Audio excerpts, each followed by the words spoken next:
Hey guys, Eric here, back with another video, and this one's going to be a tip guide for any of those out there who are into retro game collecting or any kind of collecting of any kind, really.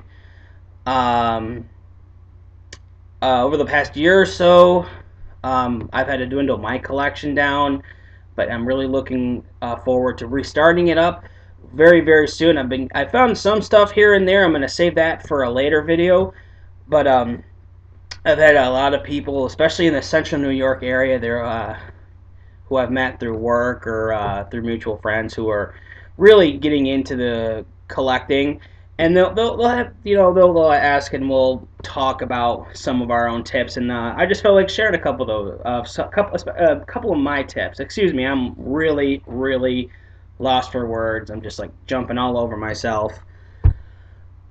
So yes, Eric's game finding tips. Let me know what you think after the at any point in the comments. Let me know what you think, your tips, suggestions. Let me know what you think. So yeah, moving on. Tip number one: if you are buying a disc-based game, always check the condition of the disc. I cannot stress that enough. I have been burned many a times because I have jumped the gun and not checked the disc. Um, that goes for anything PlayStation, TurboGrafx CD, Xbox, or even if you're collecting musical CDs, DVDs. Again, always check the condition of the CD. Um, the manuals or something. It's especially if it's a PlayStation 2 game. I would always check to see if the manual's in there. It's not something for me to necessarily worry about too much because most local game stores they'll actually sell the manuals dirt cheap if you can find them, that is. So again, always check the disc. Always make sure that the surface is relatively smooth. Um, any deep digging cuts into that, it's unplayable. There's no amount of special super duper cleaner that's gonna fix it. It's unfixable. It's pretty much what GameStop does and will continue to do when they're tossing out their old inventory stuff. They just run a knife right through the back of that sucker. It's worthless. So yeah. Number two, it always helps to me to establish a budget. Therefore, you don't end up spending more than you'd like. There are no regrets later on.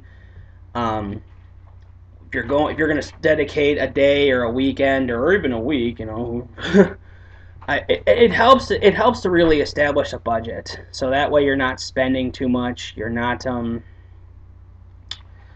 that way you're not really kicking yourself later on like, man, if only I didn't spend that extra $20 on that copy of Super Mario World, which by the way, you do that, you're crazy. Bad memories on that one.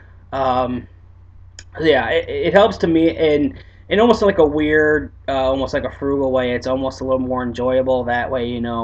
It helps to budget for the next time you go out, and the more money you save, in my opinion, when it comes to buying games, the more the more options you'll have later on, like next week or later in the week to go out and do it again. You know, fixing my hat here. Let's see. It also helps to have a basic game plan. This is not necessarily a tip. It's like tip 2.5, if that makes any sense. It also helps to have a game plan of where you're going. Usually for me, what I like to do is I like to hit the Salvation Armies, the Goodwills, and the thrifty stores. I usually try to get there first because that's when they start unloading all of their donations out, and that's usually when like the new stuff comes out. And then I'll hit the mom and pop stores later on in the afternoon. And I found out through a couple game store owners that the reason why you should do that is because normally they're cataloging a lot of their games for eBay and Amazon in the morning when they get there, also because that's their slow hours. So in the afternoon you have a better chance of catching stuff on the shelf. So that's just me. It helps to ask some questions to the local game retailers. But yeah, moving on. Tip number three: Don't be afraid to walk away from something unless it's a deal that you're never ever going to see in your life ever again, like uh, $100 for a copy of Stadium Events, or $40 for oh, I don't know, $40 for like a Sega Master System bundle, just stuff like that. Excuse me. You know, um, don't be afraid to walk away if something's too expensive. And I feel that there are many games out there, except for like the ridiculously rare games. But if you're just out there looking for the games to build up your collection, and you're not coming across anything rare, a lot of stuff's common or maybe uncommon, and it's a little bit outside of your price range, and you're really kicking yourself and telling yourself, oh, do I want to do so? I've always found it's helpful to kind of put it off to a better time, maybe when you have a little extra spending money to work with, or maybe you can find a little bit cheaper. But yeah, don't be afraid to walk away. You're not entitled to have to spend any money anywhere you go. I mean, I know with some places you might have to call, although this isn't the case here in Central New York. I do know that in some, I guess we can call them antique-ish stores that get operated out of like, it's weird. They're almost like little strip malls almost, but they're not. You kind of have to call and make an appointment with them, and then you come by and you look. It's through appointment only. Very few and far between. That's I think the only time when you really feel obligated to buy something. That, or if you go in and you just completely decide to be a total jerk to the dude, then But that's again something else entirely. Um, Tip 4: keep an open mind out there. You never know when you're going to find a last minute garage sale. I've actually found, and this is after about 7 hours with a couple of friends, and none of us found anything.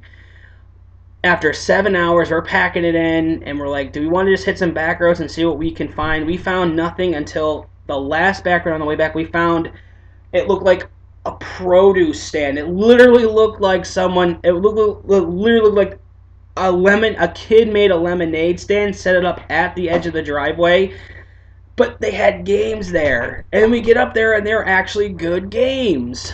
So keep an open mind. If you're willing to hit some back roads on the way back home, I recommend giving it a shot if it's not too far out of the way. But yeah, keep an open mind on that.